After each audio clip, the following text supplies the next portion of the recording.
नमस्कार, स्वागत है। मैं Arun Kumar Goswami, Asia news India से। जैसा कि आप देख सकते हैं, यहाँ से काफ़ी ऊपर है। ऊपर में एक रहस्यमय मंदिर है और उस मंदिर में क्या रहस्यमय है वो तो हम यहाँ के कुछ लोगों से ही जानेंगे, क्योंकि चढ़ना बहुत ही कठिन हो सकता है। इसलिए मैं ऊपर चढ़ नहीं रहा हूँ। मैं अपने कैमरामैन से ऊपर दिखाना चाहता हूँ कि नीचे का भी दृश्य दिखाए। काफ़ी आकर्षक दृश्य है। जैसे कि आप देख सकते हैं नीचे का दृश्य। ऊपर आना कितनी कठिनाई हो सकता है। ऊपर आना एक रिस्क हो सकता है। यदि आते वक्त किसी का पैर यदि फिसल गया तो सीधा ऊपर आप देख सकते हैं, और ऊपर देख सकते हैं कितना मतलब चढ़ना रिस्क हो सकता है। बट ये दृश्य देख के काफी खूबसूरत लगता है। देखिए झरना टाइप को भी दिख रहा है। मैं कैमरामैन से गुजारिश करता हूँ कि झरना को दिखाए, कितने सुंदर दृश्य है। आइए हम यहाँ के कुछ नागरिकों से जानते हैं कि आखिर जिन्होंने ऊपर गए आखिर क्या रहस्यमय है, उन्हीं से जानते हैं। आखिर आपने ऊपर गया, क्या रहस्यमय वहाँ पे है? वहाँ तो खैर करिश्मा है, मतलब गुफा जैसा है। वहाँ आदमी अंदर जाता है, पंडित बैठल है, पूजा कर रहा है। बहुत सा मेहरारू है, लेडीज है, जैसे कि बच्चा बुतरू सब तो यहाँ पे जा रहा है। यहाँ पे जो कौन सा देवता का लगभग कितने लोगों का जनसंख्या होगा वहाँ पे? वहाँ करीब करीब 500 की जनसंख्या है। वहाँ बहुत अच्छा जगह है, जैसे कि आप देख सकते हैं कि पूरा जमीन टाइप के है। वहाँ आदमी बैठ के आराम से सुकून का ले सकता है। ये जो मंदिर है वह कौन चीज का मंदिर है? वहाँ पहले शिव मंदिर था, आज से नहीं। हमारा बाप पुरखों का पहले वहाँ शिव मंदिर था। वहाँ पहले हम लोग हमारे बाप दादा सब मंदिर शिव पूजा वहाँ करते थे। वहाँ से जैसे कि उन लोग बोला कि से बहुत वालों छोटा छोटा बच्चा है, लेडीज़ है, नहीं चढ़ पा रहा है, तो पंडित से बोल के और नीचे हम लोग ले आए। वहाँ जैसे कि एगो मंदिर बनल है, अभी मंदिर बनल है। मंदिर में अब पूजा पाठ तो होता ही है। अब वहाँ से ले आया है तो अब भगवान की ही, भोलेनाथ का ही क्या था कि आज ही भीड़ चल रहा है? पहले तो नहीं जाता था ना। ये महीना भर से चल रहा है, आज ही नहीं, महीना भर से चल रहा है। ये हर दिन चल रहा है? हाँ, महीना भर से, मतलब सावन के दूसरा सप्ताह से ही यहाँ भीड़ इतना ही चल रहा है। आप यहीं के रहने वाले? हाँ जी, हम यहीं। आपका शुभ नाम क्या है? हमारा शिवलाल रजक नाम है। आप कौन से गाँव के यहाँ पे? हम कड़ा लगा के हैं। चलिए, आपका बहुत बहुत धन्यवाद। शुक्रिया। तो क्या ऊपर क्या कुछ देखा आपने ऊपर में? ऊपर में हमें गुफा तो है, गुफा अंदर में दुका हुआ है। आप लोग इतनी नीचे से इतनी ऊंचाई तक का सफर तय किया, डर नहीं लगा? मतलब क्या भक्तिहीन में लीन थे क्या? शिव भक्ति में? शिव पार्वती सब। किसका मूर्ति है ऊपर में? ऊपर में अंदर में अंदर आपने दर्शन नहीं किया? कितनी की जनसंख्या में होंगे? अब उतना आप लोग यहाँ पे आने जाने में कुछ बहुत सारा कठिनाई हो रहा होगा। इस पर आप कुछ सरकार से कुछ दरख्वास्त करना चाहते हैं क्या? क्या कुछ करना चाहते हैं? आप क्या कुछ करना चाहते हैं? मतलब वही सरकार से आप क्या कुछ दरख्वास्त करने चाह रहे थे? अभी आपने कुछ बोल रहा था, दोबारा बता दीजिए। रोड बना दीजिए, मंदिर बना दीजिए, अपना बाल बच्चा लेके चलो। और ये सब आपने कहाँ से तोड़ के ला रहे हैं? जंगल ऊपर में ये सब का भी है क्या? मतलब एक तीर से दो निशाना लग रहा है ऊपर में। बहुत बढ़िया, बहुत बढ़िया। जैसा कि हम देख पा रहे हैं, अभी ऊपर से उतर के आ रहे थे। मतलब आपको ऊपर यहाँ से नीचे से ऊपर जाने में लगभग कितना समय लगा? ये निर्भर करता है कि लोगों का हौसला कैसा है। यदि उसकी विलिंग पावर तगड़ा है तो वो आसानी से चढ़ सकता है। मैंने पहली बार इस पे चढ़ा हूँ और मैंने एक ऐसे बुजुर्ग को देखा जिसका उम्र 60 वर्ष से अधिक है और वो आसानी से चढ़ गए।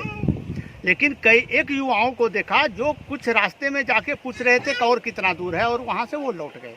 तो एक कहावत है ना कि उड़ान जो भरी जाती है वो पंखों से नहीं, हौसलों में जान होना चाहिए। तो जो ये सोच लेगा वो आसानी से चढ़ जाएगा। रही बात यहाँ की स्थिति की, तो चूंकि आप देख रहे हैं कि सरकार यहाँ अभी तक ध्यान नहीं दी है। जैसा कि यहाँ के स्थानीयों से पता चला कि ये बहुत पुराना शिव मंदिर है, गुफा में बना हुआ है। लोगों की मान्यता है कि जब यहाँ घर में किसी के यहाँ शादी होती थी तो लोग ले जाकर सरसों और उसके लिए बर्तन रख देते थे और स्वतः उसकी पेराई होती थी। पेराई कौन करता था ये तो पता नहीं है, लेकिन जिसके घर में आयोजन होता था उसके घर में सरसों तेल उपलब्ध हो जाता था, वहाँ से ले आते थे। शादी में प्रयोग होने वाले बर्तन भी मिल जाया करता था, लोग वहाँ रख देते थे जाकर। लेकिन कुछ ऐसी घटना हुई जिसमें कि किसी ने वो काम किया जो वहाँ नहीं करना चाहिए, जो परंपरा के प्रतिकूल था। उस समय से कहा जाता है कि ये प्रक्रियाएं बंद हो गई। लेकिन इतनी चढ़ाव है, लगभग नीचे से अगर आप मान के चलें तो 3 किलोमीटर ऊपर चढ़ना पड़ता है, तब जाके आपको गुफा मिलेगा। गुफा में भी शंकर और पार्वती का एक तस्वीर बना हुआ है, जिसके ऊपर स्वतः जल अर्पण होता है, यानी वहाँ जो जलाभिषेक है वह स्वतः होता है। यह इसकी महिमा है। आपको ऊपर जाने में लगभग कितना समय लगा था? हमें लगभग 1 घंटे लग गए वहाँ चढ़ने में, क्योंकि मैं पहली बार जा रहा था। यहाँ के जो स्थिति है उससे भी मैं अनुकूल नहीं था, वाकिफ नहीं था। पत्थरों पे पहले मैं भरोसा करता था, रख के इसके बाद अगला कदम उठाता था, क्योंकि एक कदम फिसलना, समझिए आप मौत के मुंह में हैं, और वहाँ से फिसलते ही आपका शरीर सुरक्षित नहीं रहेगा। स्थिति ये है। जैसा कि हम देख रहे हैं आपके माथे पे तिलक लगा हुआ है, मतलब आप पूरी तरह शिव भक्ति में लीन होकर ऊपर चढ़े गए थे। जान का कोई रिस्क डर नहीं था आपको? क्योंकि हम लोगों का काम ही है ऐसे चीज़ों को खोज कर लोगों को बताना, जहां लोग सामान्यतः नहीं जा पाते हैं। वहां जाने के बाद जो लोगों से हमें मुलाकात हुई और मुझे अवसर भी मिला दर्शन करने का, तो उसका प्रमाण देख रहे हैं। अब आप कह सकते हैं कि आस्था अपनी अपनी, लेकिन हौसला था जिससे कि हम चढ़े। लगभग कितने लोगों की जनसंख्या होगी ऊपर? अभी जो वहाँ भक्त जन थे, सबसे बड़ी बात और महत्वपूर्ण प्रश्न आपने किया कि यहाँ सिर्फ हिंदू ही नहीं थे, अनेक मुस्लिम भी थे, जो गाथा बता रहे थे, जो कहानी बता रहे थे कि इतिहास में क्या हुआ करता था यहाँ।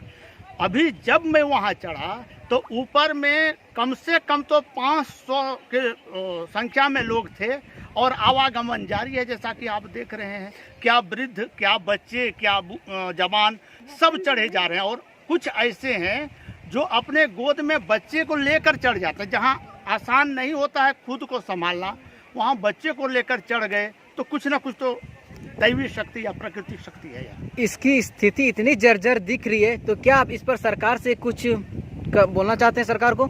चूँकि जब से हेमंत सोरेन आए हैं, जल, जंगल और ज़मीन का बात करते रहे। वो ये भी बात कहे हैं कि यहाँ भी पर्यटन स्थल की कमी नहीं है, पर्यटकों को यहाँ भी आकर्षित किया जा सकता है। ये तो हकीकत है कि यहाँ प्राकृतिक धरोहर की कमी नहीं है, लेकिन अभी तक वहाँ उनको किसी ने बताया नहीं, उनके यहाँ तक ये बात पहुँची नहीं। हम उनको संज्ञान में ये देना चाहते हैं। हम निवेदन करेंगे कि जो भी लोग सक्षम हैं वो इसे देखें और समुचित अगर सुविधा बनाएं, तो निश्चित तौर पर राज्य सरकार को राजस्व की बहुत बड़ी यहाँ से प्राप्ति होगी। आप क्या इसी गांव के रहने वाले हैं? मैं तो दूर से आया हूँ, लेकिन जब यहाँ का वातावरण देखा तो मैं खुश हो गया। आपका परिचय क्या हुआ? मैं भी प्रेस से हूँ, मनीष कुमार झा नाम है। JK 24/7 न्यूज़ से मैं यहाँ आया हूँ और मैं यहाँ रिपोर्टिंग कर रहा था, स्थिति के बारे में जानकारी प्राप्त कर रहा था। चलिए, आपका बहुत बहुत धन्यवाद। शुक्रिया आप लोगों का। जय हो। ये देखिए, ये गुफा है। मैं लाइट जलाया हूँ। यहाँ घुटनों के बल ही जाया जाता है, क्योंकि बाबा यहीं विराजमान हैं, और बड़ा दुर्लभ होता है यहाँ आके बाबा का दर्शन करवाना। देखिए, कुछ लोग दर्शन किए हैं और हम भी इंतजार में हैं पहाड़ी बाबा के कि बाबा का दर्शन हो। ये सभी भक्त लगभग 50 से 100 फीट ऊपर आकर बाबा का दर्शन कर रहे हैं। अब हम आप सब दर्शकों को दिखाना चाहते हैं कि बाबा कहाँ हैं, विराजमान कहाँ है। चलते घुटने के बल मैं भी जा रहा हूँ, और यहाँ से हम आप लोगों को चाहेंगे कि बाबा का दर्शन हो, क्योंकि ऑक्सीजन लेवल भी कम है और ये मैं सो चुका हूँ। अब इससे आगे जाना संभव नहीं है, लेकिन ये है बाबा। जय बाबा भोलेनाथ। बाबा भोलेनाथ, इनका दर्शन करने के लिए लोग बहुत दूर से आते हैं। थोड़ा और अंदर जाने का प्रयास करता हूँ। अनुमति है क्या? जा सकते हैं? हाँ, जय श्री कपड़े तो गंदे हो रहे हैं, लेकिन ये देखिए, यही गुफा में भोले बाबा वास करते हैं, और उनके ऊपर ये देखिए जल का धारा 365 दिन हमेशा उनके सर पर इस अंदर और गुफा है बाबा, इसके अंदर और वो गुफा चल रहा है, वो गुफा है। अंदर भी गुफा है, हाँ, वो लेकिन गुफा। वहां तक जा पाना संभव नहीं है अभी। हाँ, चिप हम यहीं से बाबा को प्रणाम करते हैं और लौटते हैं। आप सभी की मंगल कामना चाहते हैं। जय भोलेनाथ। जय भोलेनाथ। जैसा कि आपने देखा अभी कि इसका ऊंचाई, आखिर लोगों का कहना था कि 1 घंटे की ऊंचाई है, बट लोगों के मन में शिव भक्ति इतनी बढ़ी हुई है कि लोग जान की परवाह किए बिना ऊपर कैसे जा रहे हैं और भगवान भोलेनाथ की नाम लेते हुए। मैं अरुण, कैमरामैन संजीव के साथ, धन्यवाद।